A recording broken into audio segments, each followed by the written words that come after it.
Mga katigangers, first break, salad latta. Ito yung salad of the day. Itlog ng kohol at may dalawang klaseng butinggan na kamatis. Ayan, isang yellow at saka isang red. Walang purple ngayon. Kasi karamihan pag tatlong klaseng nilalagay eh. Walang purple na ibusan siguro. Ayan, lahat yan nandiyan dyan, pati yung itlog mo, itlog natin lahat nandiyan dyan. Ayan, lahat yan nandiyan dyan.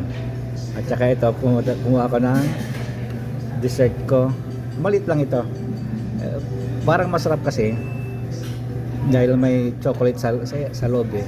Ayun, minicrowave ko rin ng ng 15 seconds yata.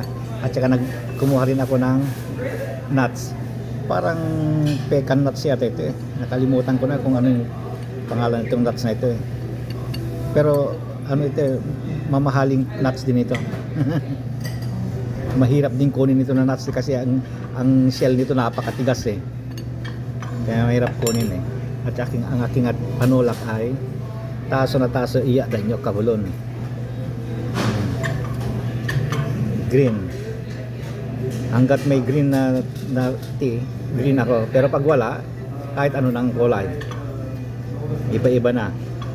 Okay. Yun lang. Basagan na ng itlog. Basagin natin ng itlog, ganyan na. Babasagin natin ng itlog. Basagan ng itlog, ayan. Okay, yun lang. Kain na ako. Bye-bye.